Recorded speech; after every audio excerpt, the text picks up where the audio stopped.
as well. So this is a talk on Virya, which loosely translates means energy. It also means vigor, virtue, strength, or energy in pursuit of the good. And so it's part of the series of talks that we're doing. We're having one a month, and this is the fourth one on Virya. And it's about the paramitas, which means perfections. So it's not perfection as it's perfect full stop, but it's more like a quality of a process of refining certain qualities. So you kind of develop a skill and get better and better at it, but there's no kind of like end point to it. And the bit that, so one of the things about preparing these talks is that I learn by preparing them. And I think that's part of the joy of preparing these talks.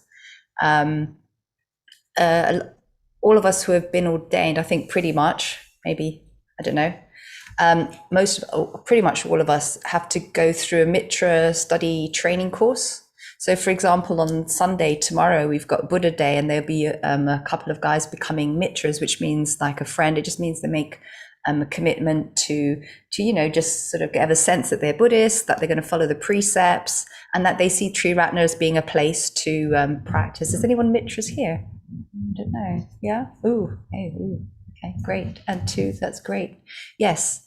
And then some of the Mitras ask for ordination. And there's a couple here who have, I think.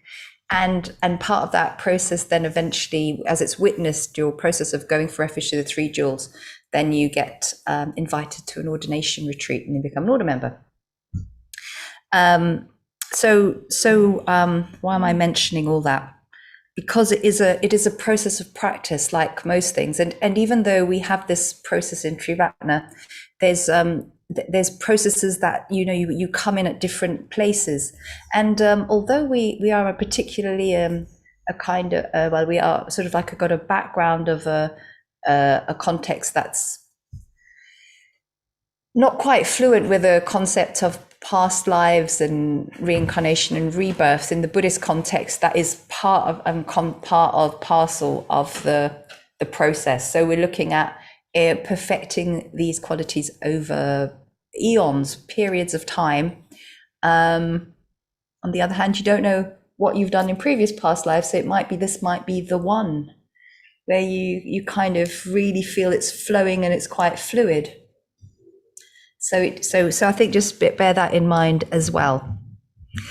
First perfection is generosity. Second is about ethics, morality. Third one is about patience. And the fourth one is about energy. And the last two are about meditation, perfecting meditation, dhyana paramita, and wisdom. So meditation, which is cultivated to the extent wisdom, that you start to dissolve the sense of separateness between you and other, and get a total, complete sense of your experience as a being, not limited to your physical body or time and space. So you get a kind of a really quite vast experience. So Virya comes within that whole context. So it says it's energy in pursuit of the good. I'm going to talk about what it is a bit more. I'm going to talk about what it's for, why cultivate it, apart from becoming a bodhisattva and enlightenment, and then how to cultivate it, bearing in mind, there's this whole spectrum from bodhisattvahood to, I don't know, wherever we start at. So there's this whole spectrum, how to cultivate it, where are we? And also, why, where am I coming from with this as well? I will try and bring in a bit more about myself. So I've mentioned I was a school teacher. I was actually a physics teacher. So when we spoke about energy, it usually meant, it could be potential energy, kinetic energy, electrical energy, all those kinds of different sorts of energies. And sometimes I remember when I used to come to these classes and listen to talks, I always had that background knowledge. And I was always trying to reframe it in a new context and try and understand what people are talking about in a Buddhist context. So if you're thinking energy equals mc squared, which actually is a formula developed by Einstein, do you remember him? Yeah, the guy with great hair. And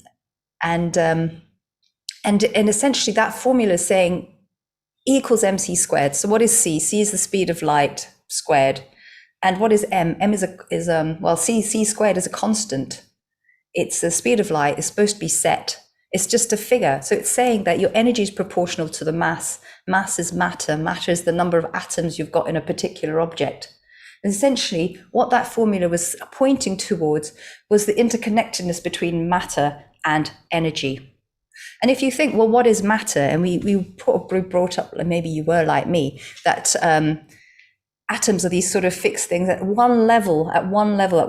sort of one framework. They do act like billiard balls and they move around. And, if I push this object, it will fall over and roll and so on. We can predict the trajectory. But another level, a subatomic level, we start to realize that matter is 99.99999% empty space. What holds it together is this sense called energy. And in fact, although I look at you and you all look solid and interacting at this dimension where a meter is that length, as opposed to looking at a fraction of a millimeter, that's a different dimension of looking at things, as opposed to starting to measure in terms of distances of light years. That's a huge, vast dimension to look at. So in this particular dimension in which we talk about where a meter is about that long, you look solid, I look solid, everything around us has this kind of solid and operates under certain principles. But part of Buddhism isn't just about this particular perspective. It's also about looking at what happens beyond the physical, what happens beyond. And I remember I was at, I was leading the puja last night, and there was one of the talks that I selected ended by mentioning celestial and human beings. And I remember reflecting on this, thinking, well, not maybe at the time of the puja, but as I was trying to concentrate on what I was doing. I was actually doing a horticultural course, and I remember the chap saying, what is a living thing? What is a living thing? What's a dead thing? And it's carbon-based life forms are living. And I'm thinking, that's our perception, because we're eliminating everything else that isn't carbon-based. But that doesn't mean that you can't have living things that aren't carbon-based. But the framework in which we're brought up, it's like you're only living if you come from a particular embodiment. Everything else is ruled out. So this rules out some of the beings that the Buddha speaks about that are spoken about in other cultures, and so on. So there we go. Virya isn't just about physical energy. It's about energy that you're cultivating in order to have the capacity, build the capacity to experience states that are transcending space and time, in a nutshell. Okay, you call that enlightenment, if you like. So to practice ethics, you need energy. Otherwise, you're going to be tired. You're going to be saying things that you regret later, or maybe not even noticing you've said or done, which is always a bit tricky. So to meditate, you need energy. I was feeling quite tired. I rested my back and I just started to allow my body to relax. I could feel there was very little physical energy in my body. And as I was breathing and releasing, and I really appreciated that it was quite an embodied practice, I noticed there were some blockages in the pathways around my neck and internally and in my throat. And I know my history where I had some difficulties in communication in my family, not that I'm alone with that. And for a long time, this area was quite blocked. So I've also got a background in teaching yoga and shiatsu, which is energy work. So do you know about meridians, acupressure points? I had to learn all of those and the meridians between the meridians, and the zones and so there's quite a lot involved in it. And the whole concept of that is essentially not just physical earth energy. It's not just that, no. There's all sorts of other things going on that are interweaving together. And our physical body is just one plane. And in between that plane and the energetic body is something called the etheric plane. And that's where the meridians run. So we need to work with the body and the energy just the right way to contact the energy and the physical and maneuver them together to clear blockages, to help them become free, to work not just at the physical level, like if you've got a stiff shoulder, yeah, we can do a shiatsu stretch and move it, help it flow. But what if underneath that physicalness is a sense of withdrawing and fear and closing off from life? Something's happened.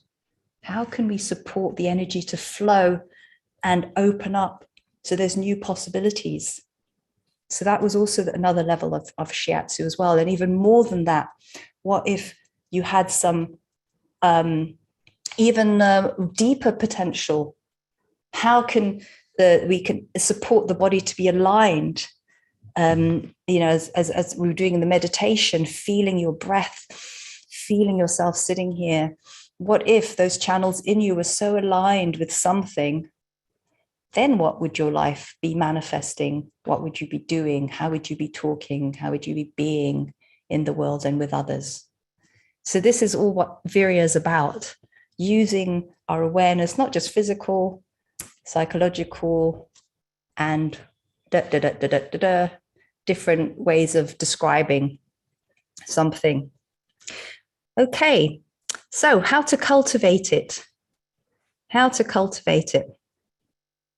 Well, according to the text I read, which is called the Bodhisattva Ideal, in case you want to reference it, the Bodhisattva Ideal has got a lot of this, not the bits I'm adding in, because that's from my background, but the essence of it is in there. So it says, thus, the real central problem of the spiritual life is how to conserve and unify our energies, minimize dissipation, how to unblock them, contain them, and refine them. So I don't think they're talking about the chemical energy so much in your body. It might be a part of that, or the physical energy. They just talk about energies generally. How can we conserve them? Conserve our energies, stop them dissipating. And there's very, very good text. I really recommend reading it. So blocks in our body need awareness. You might have repressed emotions. You struggle to show or express them, so they get kind of blocked in you. As I found, I couldn't speak for a period of my life. I just couldn't get it out. I was very shy. It was very hard and painfully shy, painfully. So, but yes, so things can change. Otherwise I wouldn't be here now. Frustrations, disappointments, fear of being hurt, unhelpful conditioning, or a heavy-handed religious background, things block us. And so when I was studying permaculture, we used to talk about the natural form of a tree. So imagine you could plant a tree and all the conditions were perfect. What would that natural form of an oak tree be, that unique one? What would your natural form would be there if you were in the most ideal conditions to do that. But no, we get knocks and life does all sorts of things. So our natural form needs a bit of unfolding to come out, our natural form. And that's where we need Virya, some energy to clear these blocks. You might find that we need some support connecting with other beings. That brings life.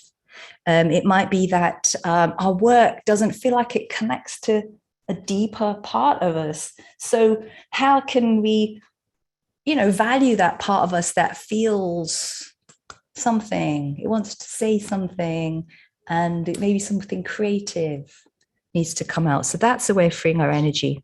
So blocks need awareness, they need freeing. Second thing, we might have energy, but it gets dissipated. So I do have a pattern of worrying at times, particularly when I'm tired at night, which for me means go to bed, stop worrying, go to bed.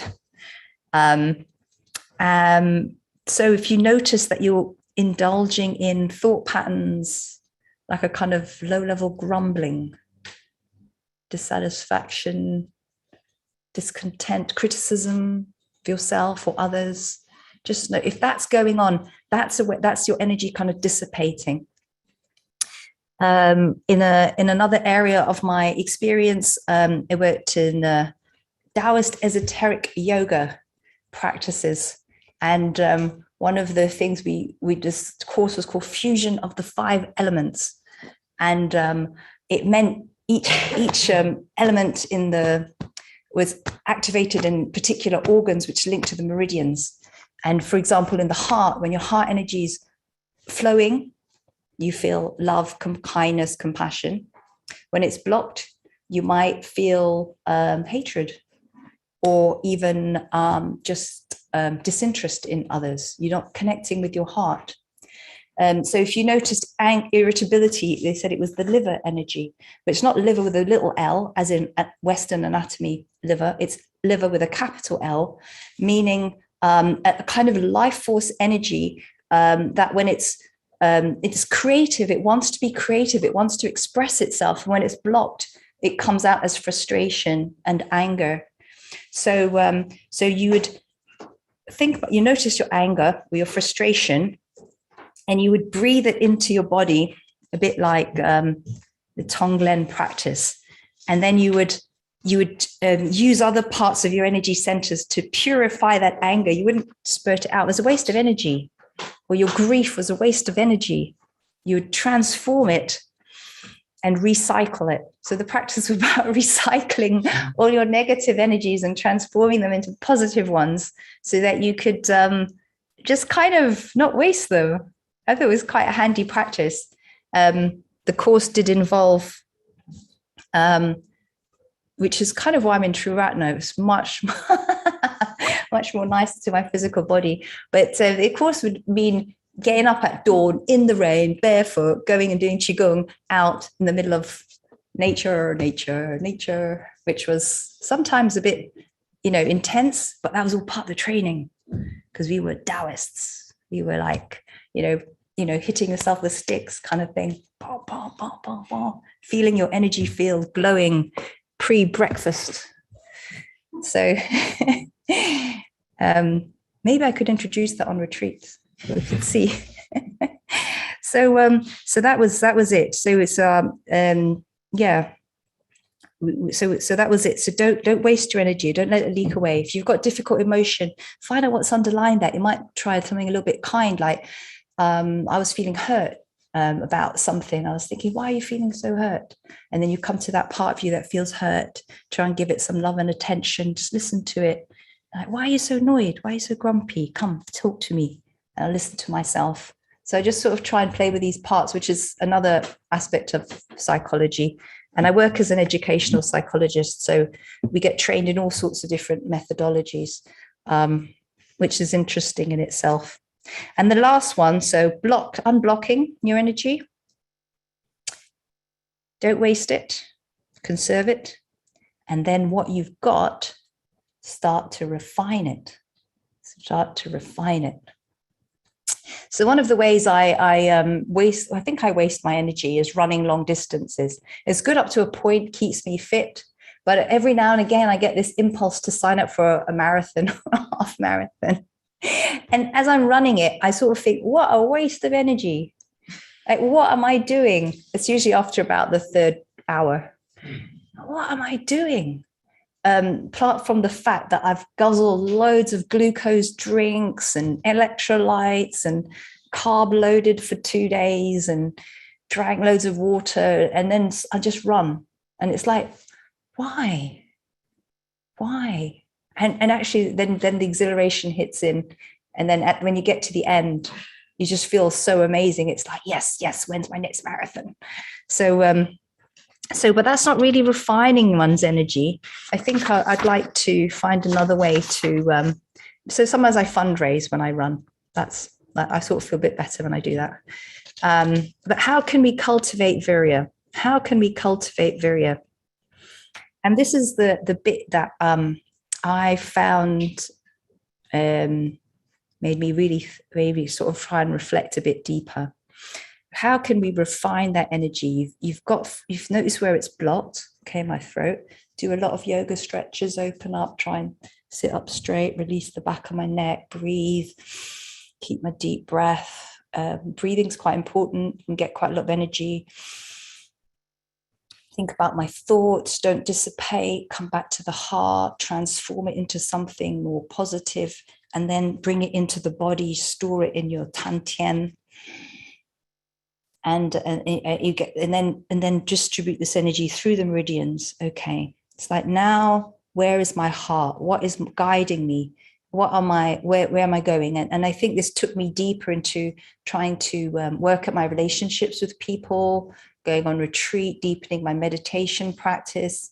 I do have somehow connections with a lot of nature spirits and nature beings and celestial beings, but I always kept that secret.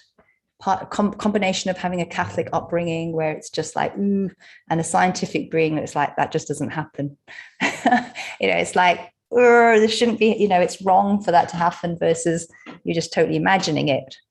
But then I found people where I could talk to about that and connect to it. So guided by these experiences, okay, where do we go with this? Where do we go with this? So for us today, I'd like to just come back, just drop in. I know that Virya and the 6 paramitas come from the Mahayana Buddhism, but if we just drop back a bit into the Noble Eightfold Path, which was one of the first things that the Buddha talked about and taught, the 4th part of the Four Noble Truths. And following that, boom, boom, boom, Noble Eightfold Path, looking at the 5th step of the Noble Eightfold Path, if you ever want to look that up, is Samyak Virya. Yeah, perfecting energy, but sometimes translated as perfecting effort. So what is that all about? What does he say?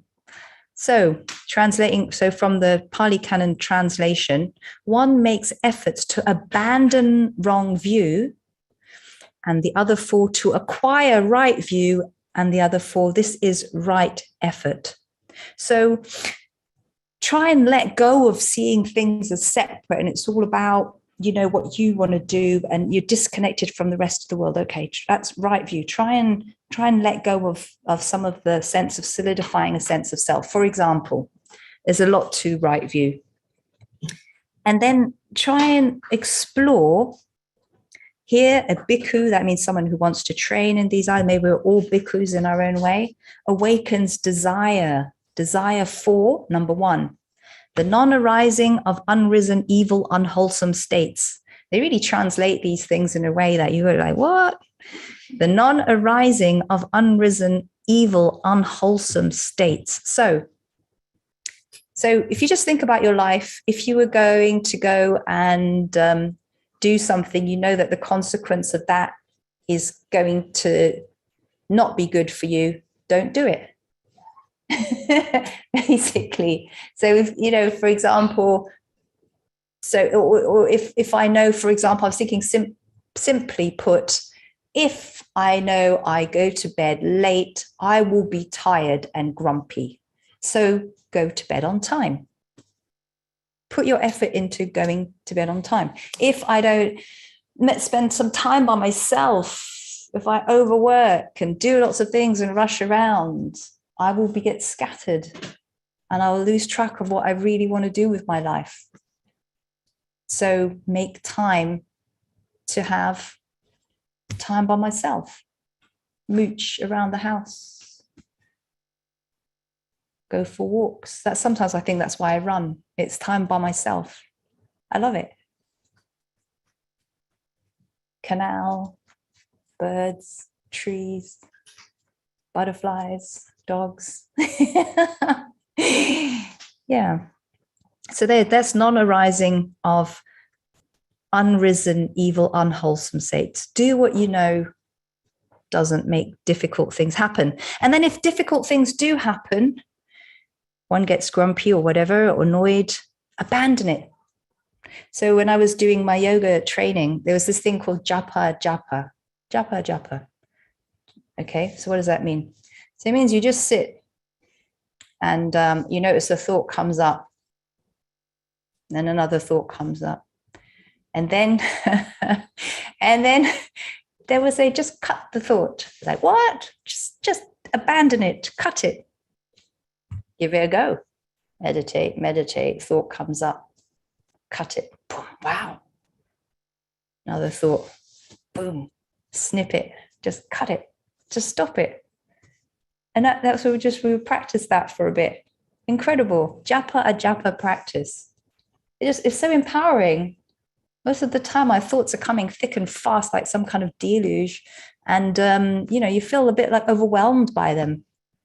Like, oh no, I'm really feeling really rough. Like, this is really overwhelming me. Why aren't people just being so nice to me? And it's like, wow, listen to your thoughts. And then sometimes you just want to laugh because it's like you've stepped out of this, the real realm, and everything just feels a little lighter. There's like a relief with some of these practices, a sense of freedom. And sometimes, like you see a little kid really annoyed because they're, I don't know, it just seems like trivial. Some of these poor little things are important to kids, like their Lego broke and they can't fix it back together again. Or, the crucial piece for that Lego set's missing. And you just have to you're going like, yeah, hey, let's just make some, no, it has to be. It's like really, really hard for them. And I think sometimes I feel I'm like that little kid. I just get stuck on something having to be a certain way. And then sometimes through the Buddhist practices, it kind of opens up and I feel a little happier. So the third one, is that helpful? The japa, just cut the thought. Let go the grumpiness. Go smell the flowers. Okay. And talking of smelling flowers, arising of unrisen, wholesome states. So some things make you feel happy and peaceful. I'm going to have that mug of tea. I'm going to sit down. I'm going to stare out. Maybe if you've got a garden, or I'm just going to stare at the wall, or I'm just going to sit and enjoy I don't drink tea, by the way. I drink massive amounts of cocoa, actually, but I don't put sugar in it. Actually, I feel like I'm confessing, I buy sugar-free sweeteners like vanilla flavor and mocha flavor, and I put them in. I just find it so nice. I really like sweet flavors, but sugar destroys my teeth and makes my energy levels go up, and then they plummet down. So I try and avoid sugar, but I did have chocolate just to help me have an even keel with my energy. And I find that that's much more helpful for me personally. I also avoid tea, caffeinated tea and coffee, because once again, it's a Taoist thing. It's to do with my shiatsu practice, that tea and coffee and caffeine stimulate your kidneys to produce adrenaline, which is actually a stress hormone. And it can so instead of being tired and resting when you're tired, go when your body actually is asking to rest. And they say that long term that causes fatigue, and then your body becomes susceptible to illness, unfortunately. So but the main reason I gave up caffeine was because I was breastfeeding my baby, who's now 30 years old and got married 2 weeks ago. And I realized that an hour after I'd breastfeed her, she was hyper because she'd get a caffeine hit. So I had to give up coffee and tea just to help, get her to nap at the right times. So that was partly why I gave it up.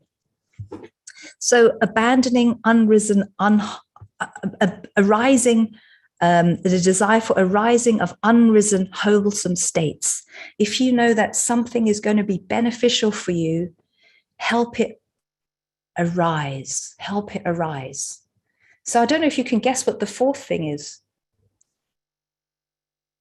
If you've got a wholesome state that's arisen, cultivate it.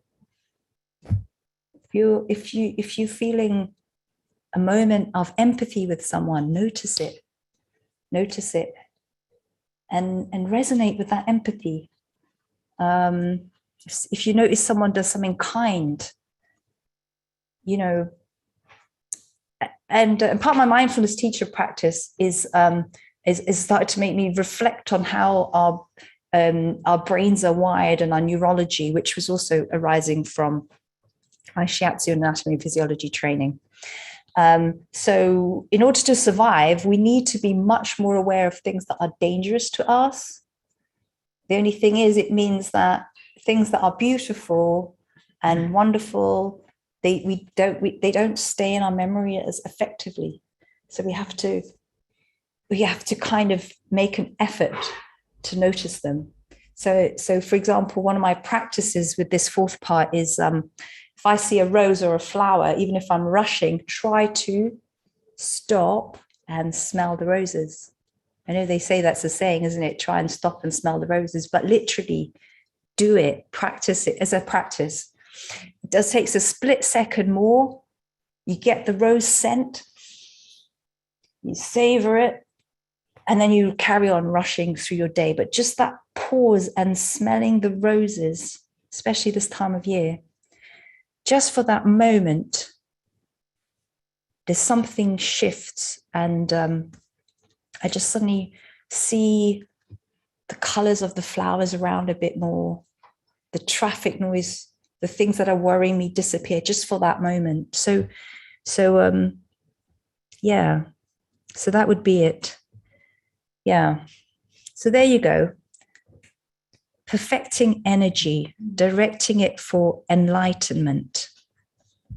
Perfecting energy, directing it for enlightenment. So that's how you can cultivate virya. So in this last few minutes, okay, I'm just going to see what I do is I just copy the whole book, this chapter, into a document. And then I start to highlight bits that I think would be interesting to share and make them big, put them in yellow, and delete loads of bits. And that's how I basically get a talk. And then when I actually come to do the talk, I never know what's going to come out, because I've got other people's words, but I've also got my thoughts on them. But I'll read you the yellow bits because these are ones I think put together by one of my main teachers, Bhante Sangharakshita, who founded the Triratna Buddhist order. And although he had to share what he knew in a way that was kind of digestible to people in a completely different culture to which he learned these things, when I read his words, I really feel like he knew things that were so deep. He could only give us like little glimpses of it. And I really love the way that he presents the Dharma in a way that makes it accessible. A lot of people say that. So here's some things he says. One's emotional energies have to be refined and focused if they are to be available for the spiritual life, for the practice of all the perfections, which the Bodhisattva must practice in order to attain Buddhahood. When his or her energies are all flowing in one direction, no longer divided, the Bodhisattva becomes the embodiment of energy. So if ever in your heart you felt an inkling or an impetus to kind of, you just feel, I don't know, what's the bodhicitta? The awakening of the will to enlightenment, the awakening of the will to do some good in the world, the awakening of the will to help others. I think we all have that in us. So recognizing that, so very much like, in survival mode, we notice all the danger, but they have that little, not so little voice, but nurturing it. So it kind of starts to guide like a deep guiding force in our lives. And that bodhicitta, the bodhi awakening chitta, like mind, heart, fluctuation, interesting. The mind and heart has its vibrations. So as we connect our mind and heart to the process, to the stream that leads towards awakening, when we feel that that's something that inspires us, that is called the Bodhisattva path in a way. I'm really paraphrasing and simplifying this. And as we cultivate and journey down this path, we essentially, the way to do this is to practice these perfections. Okay. At the same time, there is no hurry, no fuss, no restless busyness, just continuous seeming activity for the benefit of all sentient beings. The Bodhisattva is like that. As soon as one task is finished, he or she dives straight into another with equal delight. That's because the energy is flowing. So it's not like you get exhausted. No, you're kind of in this flow. One's manifestation of energy is selfless, a spontaneous bubbling up like a fountain, an uncontrived blossoming like a flower unfolding. It's a bit, sometimes it's called a lila. The word in Pali is lila, a game, a playful game. Spiritual life as a playful bubbling up of transcendental energy. And in some of the other parts of the, in Buddhism, especially in the Noble Eightfold Path, the last part, right? No, not the last one. Right concentration, or waking up, perfecting of waking up. They talk about energy starting to bubble up in the body. And maybe you've had that experience when you're deep in meditation. Okay. And just to move on to this is, and I don't know whether some people might have had this experience or not, but sometimes when you're connecting to the sense of this is what's amazing about what I find with Bhante. Listen to this. When you become aware of a bodhisattva, not in an abstract conceptual sense, but with your whole being, when you tune into a bodhisattva, get that? When you tune in, so you can tune into the bodhisattvas, the energies, the qualities of other spiritual beings. When you tune into them, when you're in contact with them, something passes from them to you, just as something passes to you from anybody with whom you're in contact. What passes from a bodhisattva to you is what we have already referred to, translating the Tibetan expression as grace waves, also something translated as blessing. The equivalent Sanskrit word is adhisthana, which is the name of one of our retreat centers, adhisthana. So perhaps they're not something special, Dante goes on to say, but it's being aware that there's more to the dimension in which we live, in which a meter is so long, or roughly.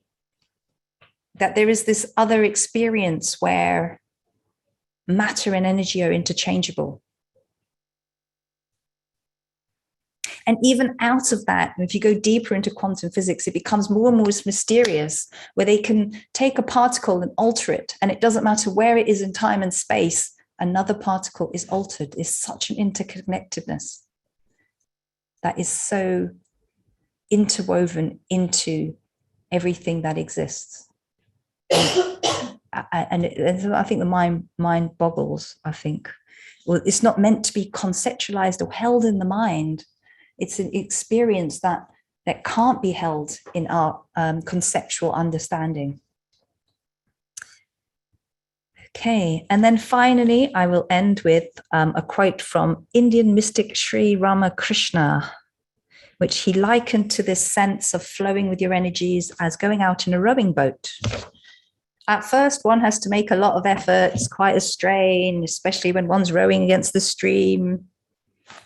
But when one finally manages to reach the middle of the river, one can hoist one's sail. I've only gone sailing once. Hoist one sail. We weren't going across the river. We were trying to cross across the channel, but the winds were against us. So we didn't quite make it. We just sort of went from Bournemouth to, I don't know, Poole or something. And it was really crazy because the waves were so big. And then the boat would tip down like this, and the waves would come over the whole boat. So we had to be like tied in. It was my first time sailing. I got so sick. It was all right. It was so exhilarating. You'd be like vertical, looking at the sky, and the next thing, I'd be seeing everything. And the next thing, you'd be plunging straight into the sea again. And then again, the waves would just splash all over you. And it was quite intense. But anyway, so we were definitely moving. When one manages to reach the middle of the river, one can hoist one's sail, and the breeze will carry the boat along. In the same way, a great deal of effort is necessary in the early stages of the spiritual life, just kind of getting moving with it. And also if you just had a late night like me and you're kind of trying to get your meditation going in the morning, quite a bit of effort's needed. But a time comes when you make contact with forces, forces that are in a sense beyond oneself. We're not alone. We're not doing this alone. Though in another sense, they are part of one's greater self. And these begin to carry one along. These begin to carry one along. So, I guess the environment in which we work is mysterious. And I think there's a lot going on that we start to touch into. So that's my talk on energy. I've